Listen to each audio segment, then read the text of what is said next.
حق سے زیادہ عاشق رسول عمران خان. میں نے کہا اتنا بڑا عاشق رسول منت میں کروں کہ گستاخ کو نکالو, منت سماجت ہم کریں, ہاں خون ہم بہائیں, زخمی ہمارے لوگ ہو, پریشان ہم لوگ ہو, FIR ہم پہ کاٹی جائے, مقدمات ہم پہ ہو, اور کہتا یہ ہے کہ میں عاشق رسول ہوں, میں عاشق رسول ہوں. آج اس اسمبلی کے ممبر ہمارے ایک شہزاد بھائی نے کہا میں تو غازی عبد القیوم صاحب کے خاندان سے ہوں, میں اس لڑی سے ہوں. ماشاءاللہ, میں نے کہا بہت اچھی بات ہے, آپ کی رگوں میں تو عاشق رسول کا خون دوڑ رہا ہے, تو ہونا تو یہ چاہیے تھا کہ جب ہم رسول اللہ کی عزت کے لیے روڈوں پہ ہم بیٹھے تھے, پرامن احتجاج کر رہے تھے, آپ کو چاہیے تھا یا تو آپ استعفیٰ لکھ کے دے دیتے رسول اللہ کی عزت کے لیے, یا تو پھر روڈوں پہ ہمارے ساتھ بھی آ کے بیٹھ جاتے. ہم پہ گولیاں بھی چلائی گئی ہے, ہمارے کانوں کی قریب سے گولیاں گئی ہیں, ہمارے نوجوانوں کے ہاتھوں میں اسلحہ نہیں تھے, رسول اللہ کی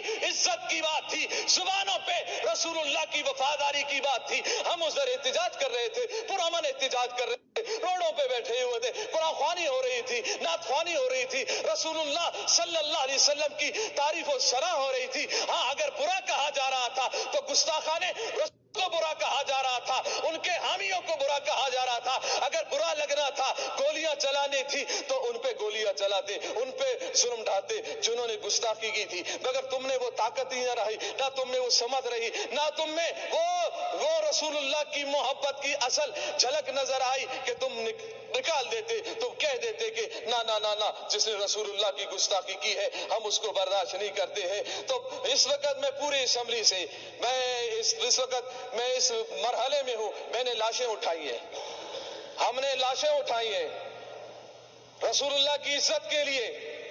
ہم نے نوجوانوں کو سینوں پر گولیاں کھاتے ہوئے دیکھا ہے, مگر ہم نے ان نوجوانوں کو تاریخ سلام کرے گی, گولی سینے پہ کھانے کے بعد بھی, چوٹ پانے کے بعد بھی, زخم برداشت کرنے کے بعد بھی ان کی آخری لبوں پر یہی بات تھی, لبیک لبیک لبیک یا رسول اللہ. اور ان کی زبانوں پر یہ بات تھی کہ یا رسول اللہ, ہم نے اپنی جان تیری محبت میں, تیرے ناموس کی حفاظت میں, رتم نبوت کی حفاظت کے لیے اور اس ملک پاکستان میں نظام مصطفیٰ کو قائم کرنے کے لیے ہم نے جان دی ہے. مجھے یقین ہے انشاءاللہ ان نشستوں پر جو آپ بیٹھے ہیں, انشاءاللہ وقت آنے والا ہے کہ یہاں پر نظام مصطفیٰ کے ماننے والے ہی بیٹھیں گے انشاءاللہ. وہ پھر بات زبردستی نہیں ہوگی, آپ ہمیں زبردستی روڈوں سے اٹھاؤ گے, آپ ہمیں زبردستی پیارے محبوب علیہ السلام کی عزت سے روکو گے, گولیاں چلا کے نہ نہ نہ نہ, اس بات کو دبا نہیں سکتے. زبردستی روڈوں سے اٹھایا جا سکتا ہے, ڈنڈے چلانے سے. اچھا مجھے یہ بتایا جائے, میڈم اسپیکر صاحبہ, مجھے یہ بتایا جائے کہ روڈوں پر جو احتجاج کرتے ہیں, PTI کے احتجاج کرنے والوں پہ کیوں گولیاں نہیں چلی؟ نہیں چلی, کہاں ہے, کدھر چلی ہے, کہاں ہے تمہاری لاشیں؟ نہیں کریں آپ, ڈسٹرب کوئی کریں, اگست کی لاشیں نہیں ہے, ان پہ کیوں گولیاں نہیں چلی؟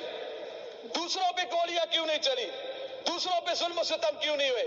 اور یہ کون سے قانون میں ہے کہ پرامن کوئی احتجاج کر رہا ہو, کسی پولیس والے کو, کسی رینجر والے کو کس نے حق دیا ہے کہ پرامن احتجاج کرنے والوں پر لاٹھی چلائے؟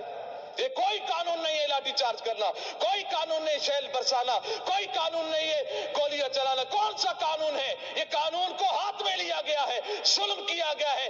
ان شہداء کا مطالبہ ہم کرتے ہیں کہ جن کے کہنے پر یہ گولیاں چلائی گئی, وہ ایک آوارہ, ایک وزیر جو آوارہ گھومتا رہتا ہے, سگریٹوں پہ سگریٹ لگا رہتا ہے, کش پہ کش لگا رہا ہوتا ہے کہ جی میں یہ کر دوں گا, میں وہ کر دوں گا. میں نے کہا بس کر, چپ کر, بے وقوف کہیں کا, تو کیا کرے گا, تیرے اندر طاقت کیا ہے؟ ارے کرنے والا تو میرا رب ہے, میرے رب کے عذاب میں آ گئے تو پھر پکڑ ہی پکڑ ہے. ان نبت شربی کا لشدید, تیرے رب کا پکڑ بہت بہت سخت ہے، چیخیں نکلیں گی، یہ 2 دن کی کرسی ہے، اس ہوس میں مت رہو، اس ہوس میں مت رہو کہ ہم 2 دن ہمارے پاس حکومت ہے، طاقت ہے، اس طاقت کے بل بلتے پر ہم جو چاہیں جیسا چاہیں کرتے رہیں گے، ہم عہد شکنی کریں، ہم رسول اللہ کے غلاموں پر گولیاں چلائیں، نہ نہ نہ، یہ گستاخی، یہ رسول کو ہم کبھی برداشت نہیں کریں گے۔ ابھی بھی ہمارا مطالبہ اس بات پہ ہم روڈوں سے اٹھے ہیں کہ انہوں نے اس جو ہمارا معاہدہ تھا اس کو اسمبلی میں لایا گیا، اور اس میں یہی بات ہے اہم کہ پیارے محبوب علیہ السلام کی جو گستاخی کی ہے فرانس نے، اس کے سفیر کو ملک بدر کیا جائے گا۔ ہم اس جملے جب یہ اتنی بات ہو گئی، ہمارا کون سا بڑا مطالبہ تھا، اتنی بات تھی نا کہ سفیر نکالا جائے۔ سفیر نکالنا کون سی بات ہے، چھوٹی چھوٹی باتوں پہ بھی سفیر کو نکالا جاتا ہے، ملک بدر کیا جاتا ہے۔ بس اسی دعا کے ساتھ کہ اللہ تعالیٰ پاکستان میں نظام مصطفیٰ صلی اللہ علیہ وسلم قائم فرمائے، اس کے اسباب و ذرائع بتائے، اور اللہ تعالیٰ دین دشمنوں کو نیست و نابود فرمائے۔ لبیک لبیک لبیک یا رسول اللہ، لبیک لبیک لبیک یا رسول اللہ۔ تاجدار ختم نبوت زندہ باد، زندہ